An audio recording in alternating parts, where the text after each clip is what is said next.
On a spring day more than a century ago, a young French painter called Georges Seurat began a painting that would become one of art's most loved, most scrutinized, and most enigmatic pictures. A Sunday on La Grande Jatte, 1884. I think it's one of those pictures that once seen, never forgotten. And this extraordinary sequence of figures going off there into the distance that just sticks in the mind. It was both an experiment and an obsession. For 2 years, Seurat worked on it, and at one stage he repainted the whole canvas, covering all 70 square feet with the smallest possible brush strokes. How he could stand there, particularly when it's a thing the size of La Grande Jatte, on the top of a ladder, sort of with a brush, kind of just going like this, I absolutely do not know. In spite of decades of analysis, we're still not sure what this painting is about. In fact, the closer you look, the more mysterious it becomes. I mean, it is a weird image, and things don't make sense, and the space doesn't make sense, and the proportions of the people don't make sense. But it also has this wonderful totality about it, as if it was meant to be from the very beginning. It's bizarre and it's funny. It's witty. La Grande Jatte is hide and seek. A Sunday on La Grande Jatte has kept us guessing for well over 100 years, inspiring endless caricatures, which in the end only endorse its perennial appeal.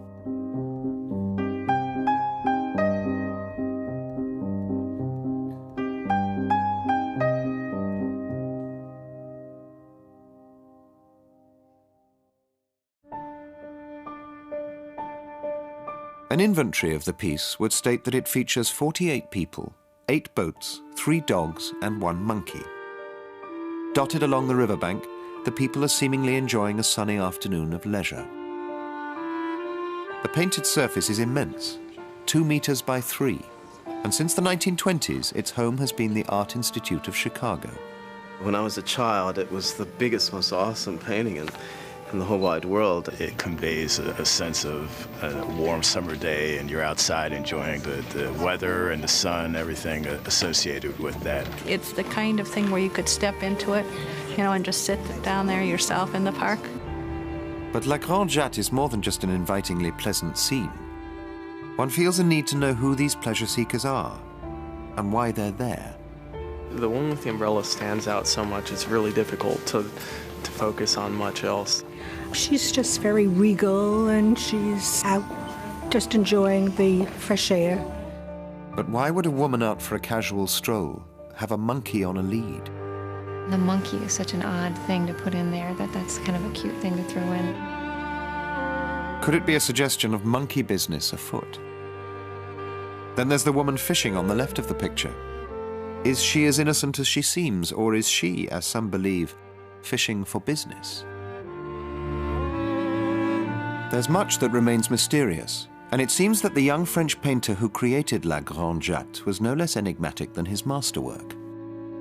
Seurat was 24 years old when he began the 2-year journey that would lead to La Grande Jatte. A long gestation, but Seurat, coming from a wealthy middle-class family, could afford to take his time. Georges was once described as very discreet, very reserved. Even his friends felt there was something unfathomable about him. This is the only known photograph of him, taken when he was around 20 years old. Seurat was quite a difficult character. He seems to have been rather a loner. He didn't communicate very much with his family. In later years, he lived with his lover, Madeleine Knobloch, and together they had a son. They lived just a few streets from Seurat's mother, yet he kept their existence a secret. His mother lived in a large apartment on the Boulevard de Magenta in Paris. Seurat's father was something of a recluse and an eccentric, and chose to live alone. Perhaps Seurat's own tendency to walk his own path came from his father. And his mother seems to have been a very strict bourgeoise. And that sense of silent self-discipline also is something that perhaps marked the artist.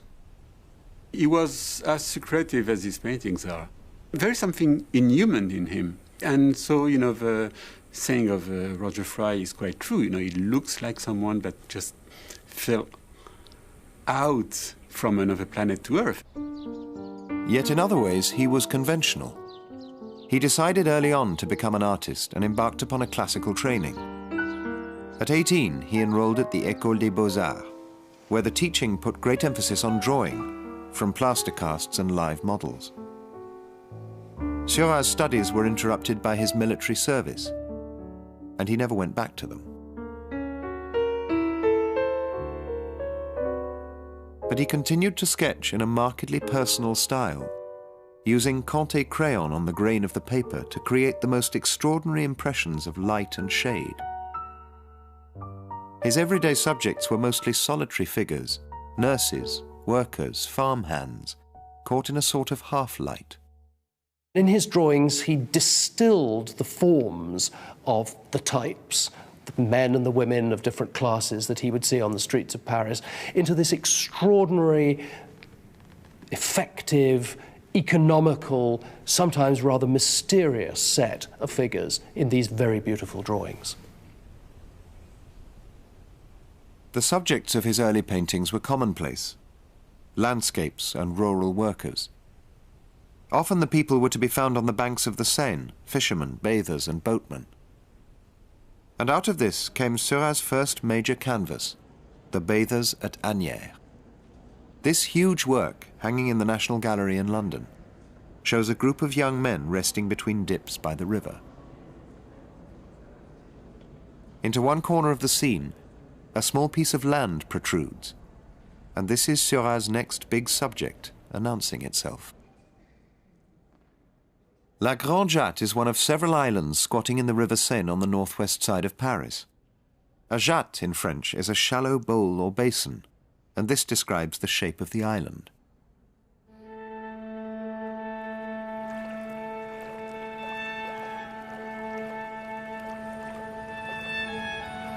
Today it's just another affluent suburb of Paris, and modern Paris has grown up around it.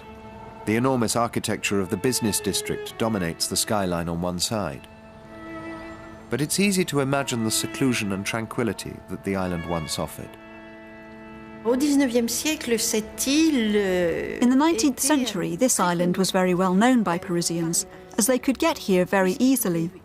Since 1876, there had been a regular steamboat service, which transported Parisians from Paris as far as the island, where many of them would come on a Sunday.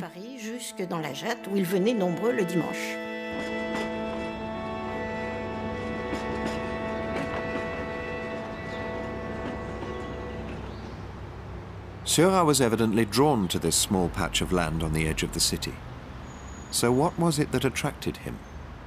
It's a fascinating place that in a way you could see as a sort of summary of the state of modern Parisian society, because you had the industrial elements, the things, the factory chimneys in the background. It was also a place where people went to hang out, to rest. So that it's in a way a place where classes mixed and environments mixed, and therefore it could be seen as a sort of epitome of modernity. Modern indeed. And this seems to have included certain kinds of activity.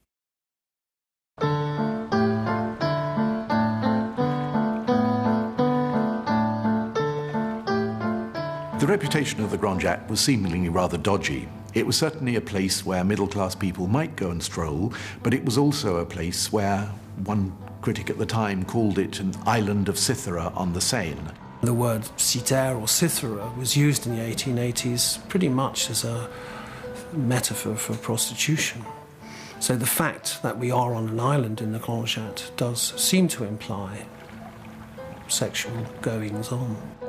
In Maupassant on Sunday evenings, he says in one place, there are so many couples making love along the islands, along the Seine and along the riverbanks, that it's impossible to find anywhere to do it oneself.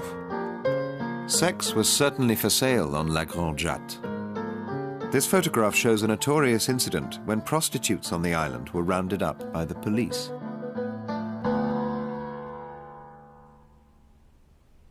In Seurat's painting, unaccompanied women of various ages appear, and at least one of them has been cast by critics as a prostitute. The woman with a fishing rod in her hand may have been hoping to make a different kind of catch. If she were a prostitute, loitering in public with a view to soliciting was illegal, and she could be incarcerated. So fishing could have been a convenient way of sustaining her practice, but at the same time avoiding the attention of the police. But there may also be a verbal pun at work here. The French for fishing is pêcher, which is virtually the same as the word for sinning. So this quiet-looking figure may have been seeking flesh, not fish. There's been a lot of debate as to whether we ought to read this woman with her fishing rod as being, in a sense, a prostitute or a woman who was a potential sinner. This is something that scholars simply can't agree on. My feeling is that there was that association and that contemporary viewers would have picked it up. You cannot be French and accept the pun as it is, because there's a difference in pronunciation. No one at the time would say that this woman in Seurat's painting was a prostitute. That has been a modern invention by non-French people. There's no doubt that there are caricatures drawn at the time with captions that make that verbal pun. So that joke was around the place. The question is whether Seurat was alluding to it or not. I think that it, in a way, does a disservice to Seurat to think the woman fishing is a prostitute. That is that, that is that. I think that goes counter to what we see his interest is in other pictures, and that is to keep things more open-ended and ultimately more mysterious. For audiences today, there is one mysterious detail that catches everyone's eye. I like the monkey. I like the monkey. I guess my favorite is the monkey. The monkey. The monkey for me. I think the monkeys are great. The monkey. That adds an interesting twist to the picture.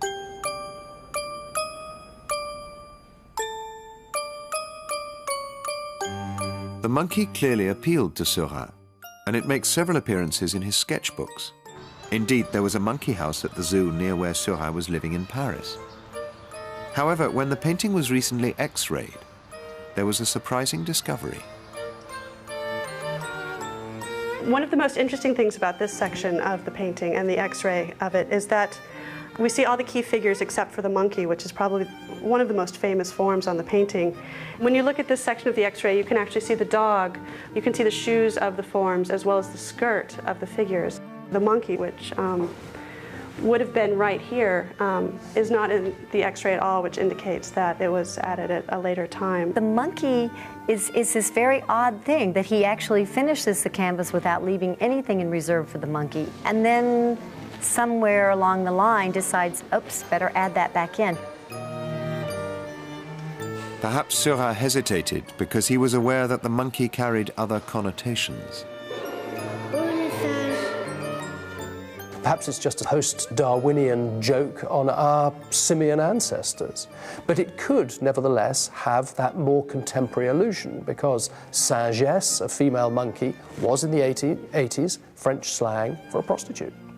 Seurat would have known that there was this common association of monkeys with lasciviousness and sexual desire, and by putting it in the foreground, absolutely blatantly stuffing it in the foreground of the picture in our faces, he must have intended that that sort of association should be made by the viewer. What then is to be made of the monkey's owner, whose towering dark form dominates the picture? The woman at the right of the painting was identified by several commentators as a cocotte, which implies nowadays a high-class kept woman, not a prostitute in the formal sense of the word. A cocotte would normally be a woman with 1, 2, maybe 3 lovers, one of whom would normally assume the responsibility of keeping her in some style. The reason the cocotte was so scandalous is that for some time cocotte had been leaders of fashion. Her little lapdog, again, is a very expensive accessory. And this kind of show annoyed people at the time. Fashion is about the desire to express individuality, but it does so by imitating what others are doing. And so I think the monkey is a bit about monkey see, monkey do, and it's a bit of a send-up of the concern with fashion that so clearly preoccupies the major figure.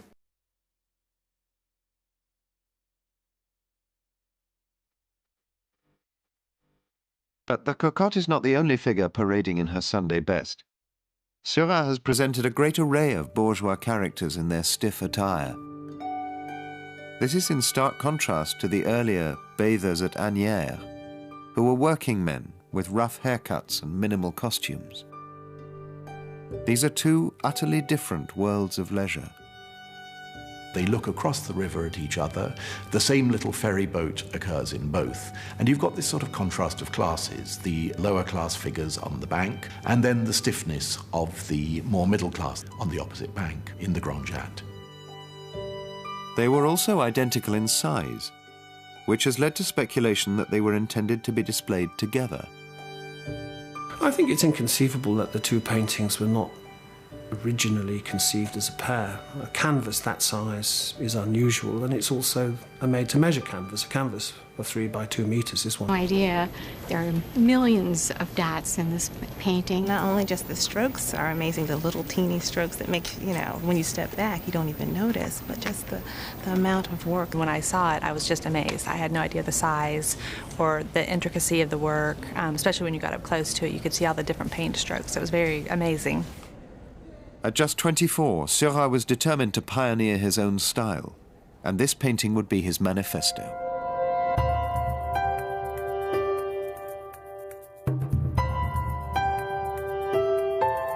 This distinctive style was called pointillism, the French for dot being point and pointillé meaning to mark with little dots.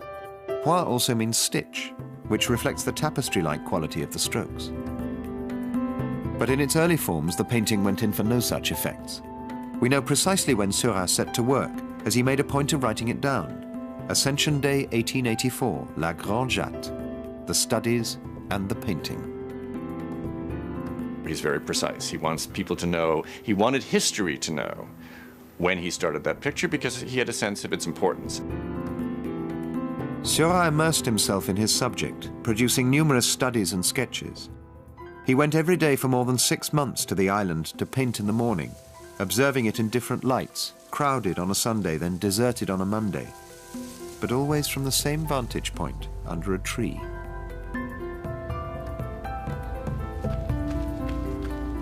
At one point, he painted the scene empty of all people, like a stage waiting for actors. This was a work in its own right, and in December 1884, Seurat exhibited it.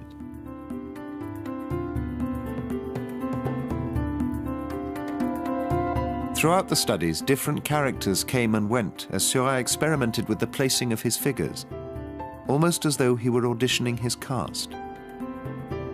Seurat was an artist. He worked by looking, by getting excited by what he saw, but above all, by his thrill of looking, transcribing, and painting. And so there is a sense of something being improvised, something being made with an excitement, with a willingness to change. This is not a linear progression. It doesn't go steady A, B, C, D, E all the way on to the Grande Jatte, that there was this constant back and forth and these constant changes of mind.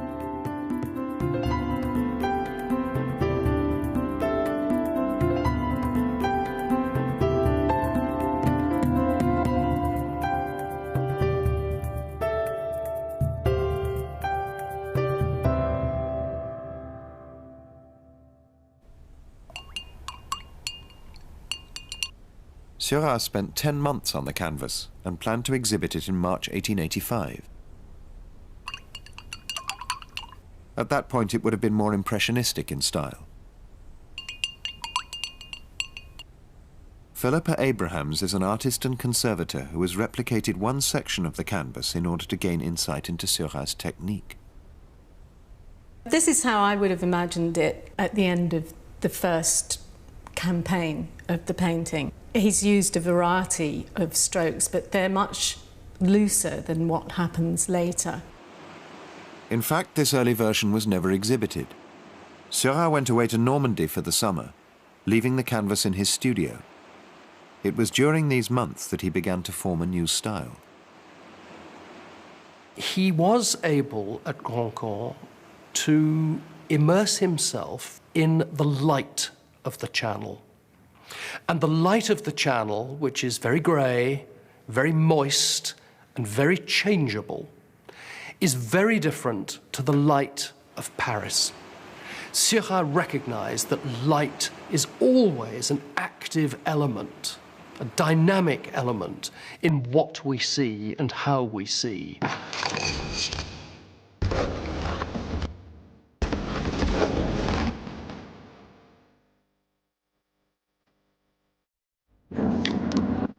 Seurat had read extensively about colour theory, including the writings of a chemist called Michel-Eugène Chevreul. Chevreul had been in charge of the famous Gobelin tapestry workshops in Paris, where he investigated the apparent dullness of certain dyes. He discovered that the fault lay not with the dyes themselves, but with the colours placed alongside them.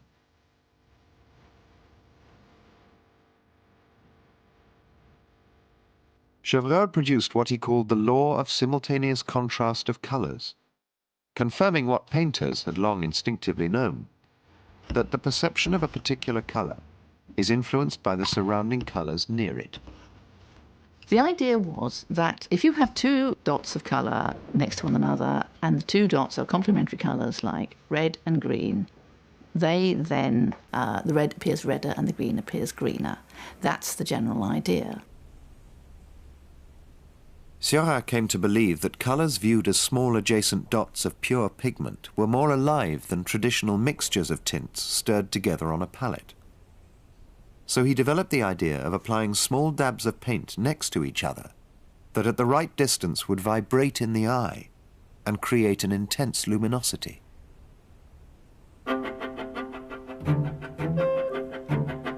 Having spent almost a year working on the canvas, Seurat now set about painting on top of what he'd already done, applying his new technique. Using tiny brushstrokes, he covered the entire surface. It's an immensely huge painting, 2 meters by 3. The idea of, covering it in teeny-weeny dots and dashes of different colour and painting it at least twice, it's really physically daunting. It's a rather blokey thing to do, to be quite honest with you. I don't think girls would have done this sort of thing. I really do think that only a young man could start this technique. A young man was a possibly slightly short-sighted young man, but of course he was very, very single-minded. People think of pointillism as dots, but he isn't just using dots, he's using dots and dashes, horizontals and verticals and diagonals as well. He did this other thing that gives the figures their punched-out quality. It's what gives them their line, if you will, and that is to go along the outlines and to put dashes. And if you get up close, you see just how beautifully that was done. And again, in a very obsessive way, almost like stitching around the profiles and blending into the background, just little types of strokes that have nothing to do with dots. It was essential that he kept the colours pure, so Seurat must have been methodical in his use of palettes and brushes. This surviving palette hints at his meticulous character.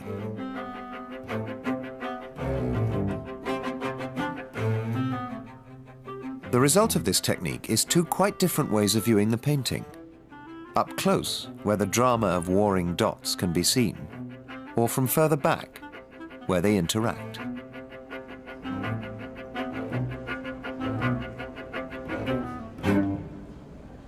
It's as if you're, looking at a close TV screen versus pulling back, and how everything totally makes sense when you look at it up close. It's so interesting, but yet strange to look at the individual compositional colors. And what's fun is to stand way back and see it as a painting that could have been done by any technique, and then slowly walk closer and you say, oh, this is almost disassembling. If you look closely at the paint, the paint is extremely rich. It's not mechanical at all.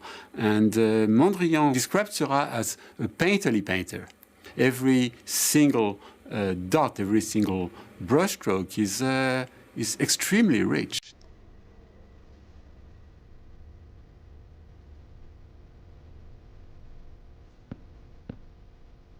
I think the idea that Seurat was sticking rigidly to a formula is a bit of a myth.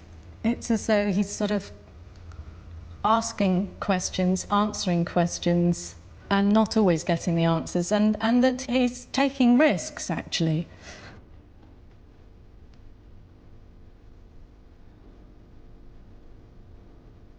In the confines of his small studio, and probably often by gaslight, Seurat worked tirelessly to simulate the brightness of a summer's day.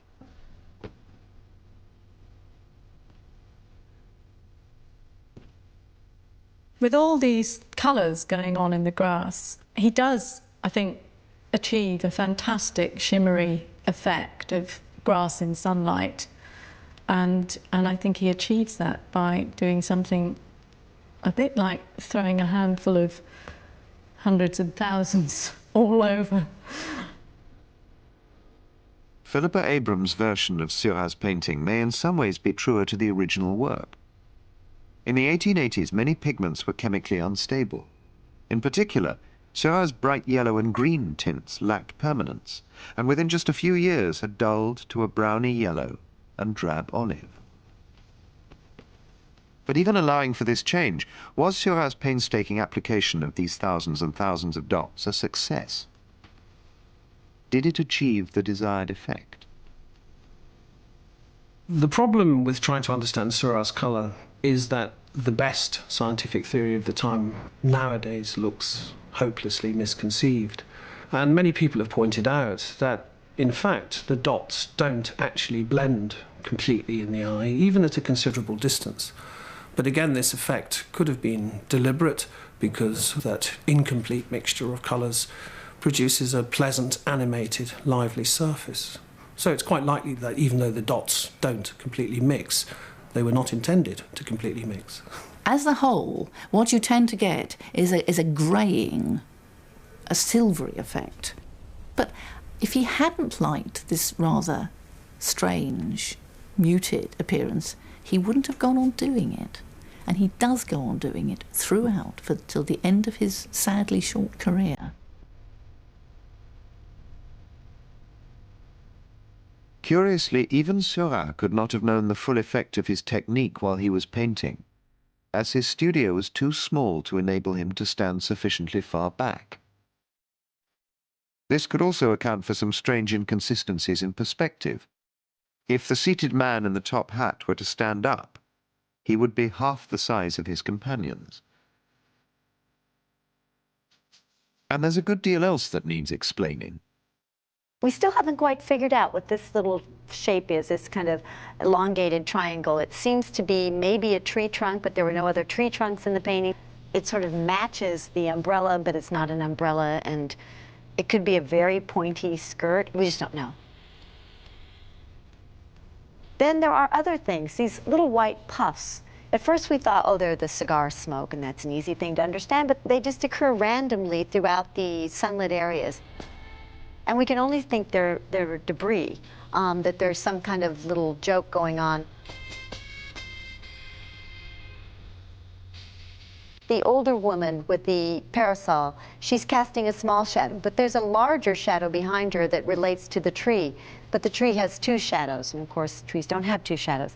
So why is that? Well, early on in the sketches that appears, and you see it again and again. So he's decided that's okay, I want that. Doesn't matter if it exists in nature. The shadows are forming a separate, independent rhythm across the surface of the canvas. In the dead center of the picture is the little girl in white. She is the only figure looking directly out at us, and the only one not covered with dots.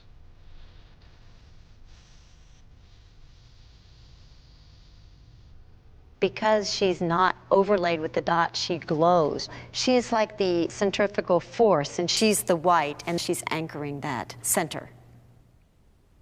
White was at the center of the color wheels that had recently been devised, so her presence may relate to color theory, or she may be more symbolic. It is sort of a luminous innocence that she projects in this audience of people who are certainly more self-conscious and self-concerned, at least with the aspects of fashion.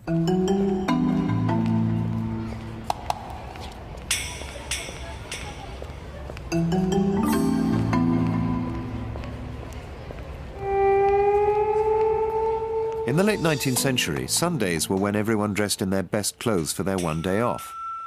Seurat has clearly taken great interest in what his figures are wearing. If he'd lived today, I think he would have been a designer because he had, I think, an intrinsic sense of how fashion worked. And he was fascinated by the lines of fashion in particular. And the 1880s, which of course is when La Grande Jatte is painted, is a period when fashion was at its most extreme. I mean, bustles at this time stuck out at such an angle, you were supposed to be able to balance a tea tray on them. Seurat gets the essence of clothing and sort of pares it down to its bare essentials.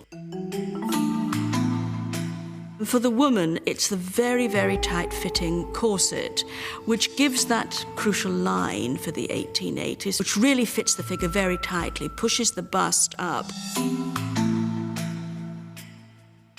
Mass-produced fashion plates were common by the 1880s and informed people of the latest styles. If one looks at them, they're very stiff, very static poses.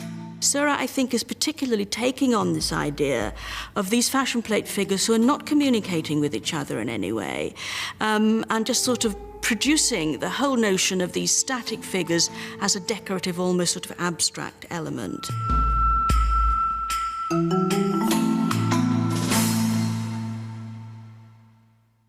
The stiffness of the work is incredibly striking. I don't think it's just a matter of style. I think it's something that he's wanting to say about the rituals of self-presentation, the sort of artifice of presenting yourself in that way out promenading on a Sunday afternoon.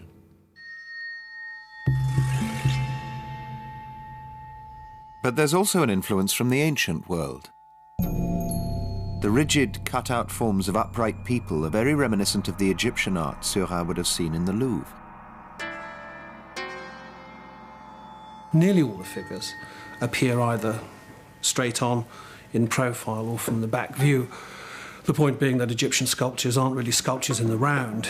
They only present views from the side. And in fact, the woman with the parasol in the dead centre of the picture is in the almost identical pose as the Lady Touya, another statue in the Louvre. Seurat also acknowledged the influence of classical sculpture, revealing a debt to the Parthenon frieze by Phidias. The Panathenians of Phidias formed a procession. I want to make modern people, in their essential traits, move about as they do on those friezes and place them on canvases.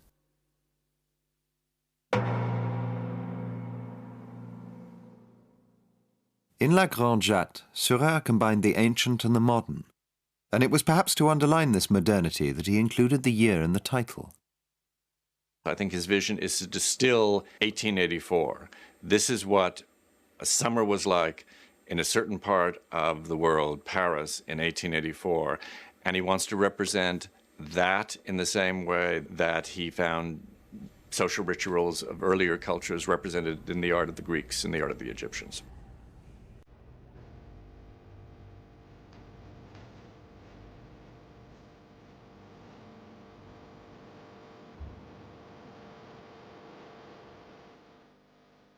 Un dimanche à la Grande Jatte 1884 was first put on show at the 8th Impressionist exhibition in May 1886.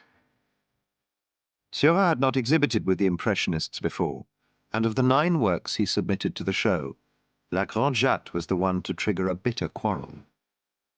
2 members of the group flatly refused to have their work shown alongside the giant canvas, and in the end it had to be exhibited separately, quarantined in the last room of the show. We don't know exactly what it was that they found so offensive.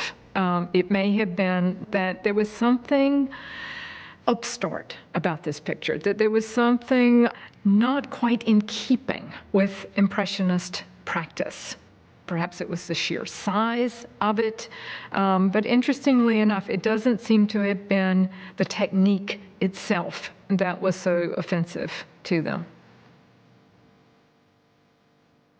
Sadly, the exhibition failed to draw big crowds.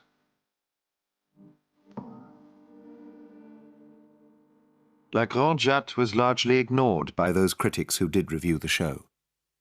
But it found one champion. Félix Fénéon was a journalist who was already prominent among a group of left-wing writers who admired Seurat's work.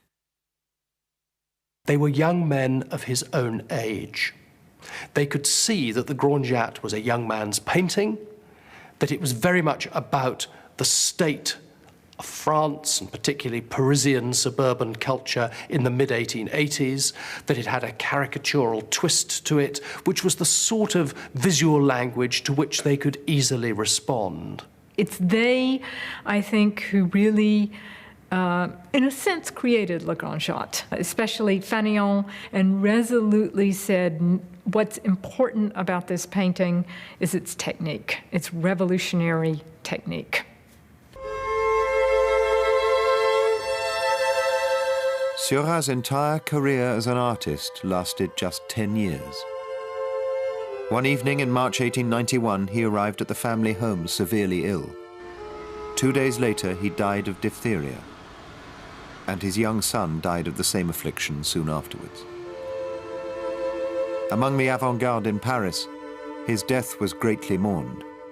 Camille Pissarro wrote, "You can imagine the distress of all those who followed him. It's a great loss to art."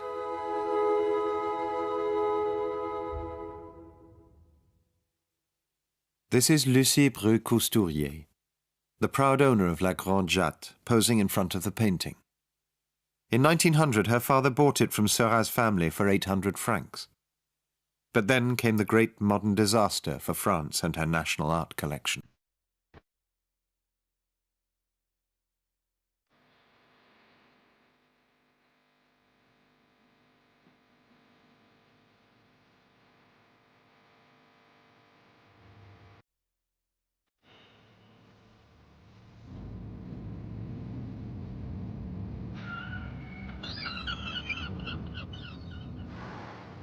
An astute American pounced, and soon La Grande Jatte was sailing across the Atlantic to a new home. Frederick Clay Bartlett was a wealthy collector and a trustee of the Art Institute of Chicago. He secured La Grande Jatte from Lucie Bru-Cousturier for the price of $20,000.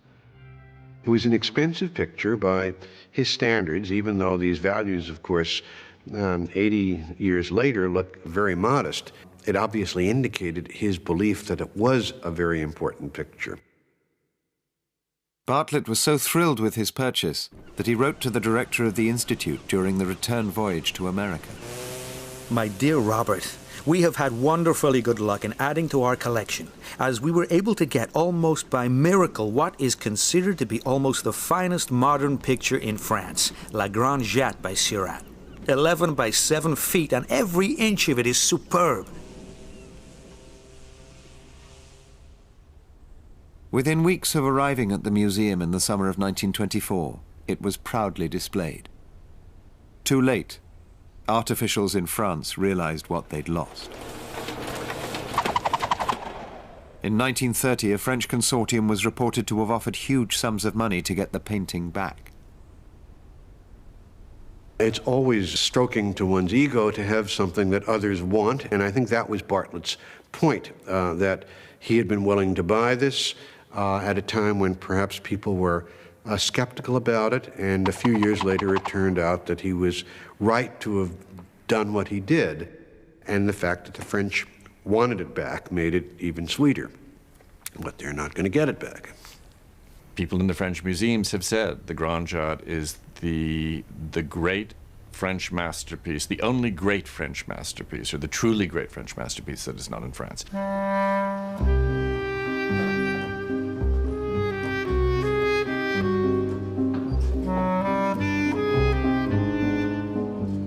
In 1958, the painting left Chicago for the first time in over 30 years, lent to the Museum of Modern Art in New York for a major exhibition of Seurat's work. Transporting this enormous object, by then valued at $1 million, was a major undertaking. The trip of this expensive picture was attended to with a lot of publicity, and traveled with a private car. There was a special car or compartment for it. It was met by police when it arrived in the East, and then transported. I think there were a couple of motorcycle escorts. But it was a trip that would make the headlines for all the wrong reasons. Fire in New York. York's world-famed Museum of Modern Art menaces a On April the 15th, a fire broke out in the Museum of Modern Art in which one person died and many were injured. However, Museum Board Chairman Nelson Rockefeller and staff members rescued many oils from smoke and water. The street became a temporary sidewalk gallery for many a cherished art treasure. For a nasty moment, it was unclear whether the painting had come through the ordeal without damage. Not surprisingly, that was the first and last time the painting ever left Chicago. With certain great, great treasures which are central to an institution's identity or central to the culture, I think one just doesn't want to put them at risk. And if the Grande Jatte were this big, we might consider lending it, but it isn't.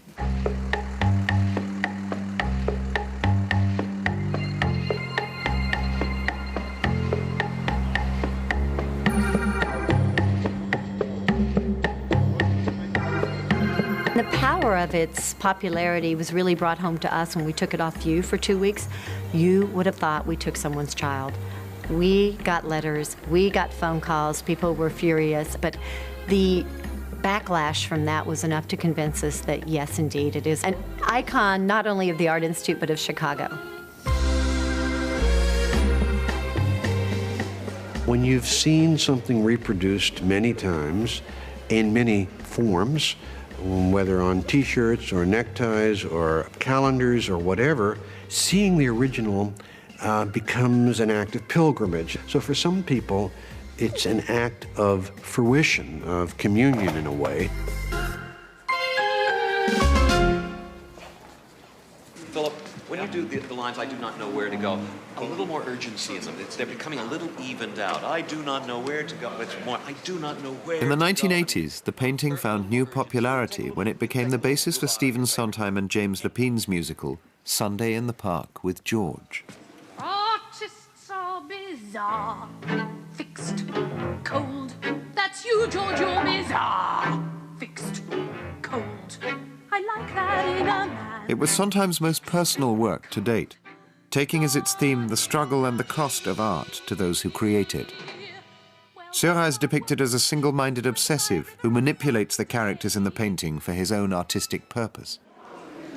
In order to study the painting, James and I went to the Chicago Art Museum. We not only studied the painting, but we also studied the reaction of the people. And we would sit there or stand there and listen to people come in and say things like, "Oh, it's all made of little dots." One of the things I wanted to see was how the brushstrokes were applied, because I have a theme in the show in which Seurat paints and applies the dots. And while he's doing it, his mistress is applying makeup powder first. And so she powders. It's a theme that goes... And she's powdering it. Dum, bum, bum, bum, bum, bum, bum, bum. And then you switch over to him, and he's going dum, bum, bum, bum, bum, bum, bum, bum. And in fact, the dots are not really dots. They're really small swirls of color. And I'm afraid what I've done is totally unrealistic. I think the way he painted was like that. But for rhythmic purposes, I have him going like that. At least one homage to Seurat's vision has been paid on a truly grand scale.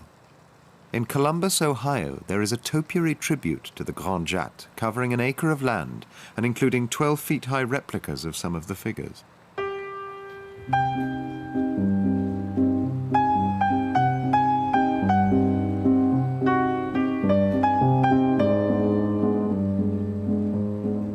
Everybody thought we were crazy.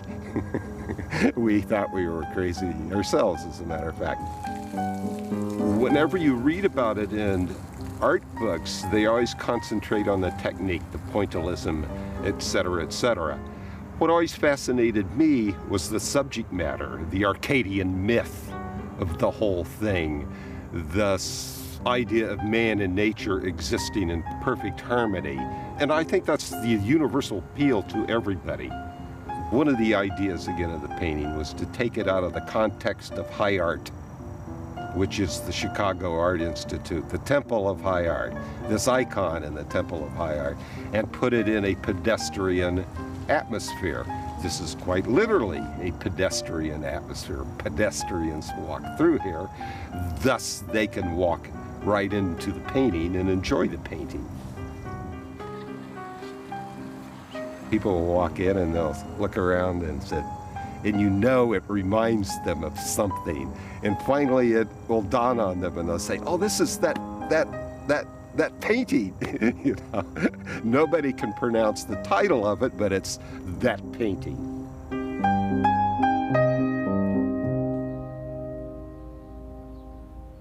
La Grande Jatte may be a permanent resident of Chicago, but its reputation is licensed to roam.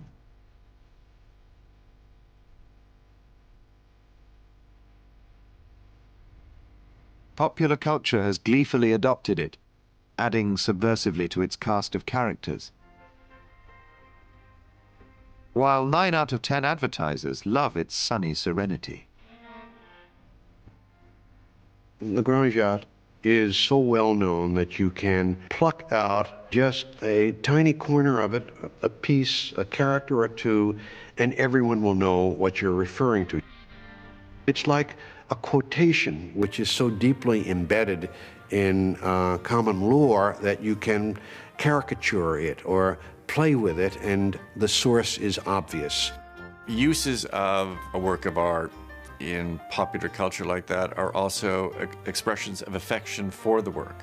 So you can send it up, but what you're relying on is the familiarity and affection for the picture, because otherwise you don't get the joke and you don't care. Now this is interesting. This is 3D versions of a Grande Jatte where all the characters are moving in space. It's quite an interesting, very weird idea, and it fits Seurat very well in a way. I think he would have loved it.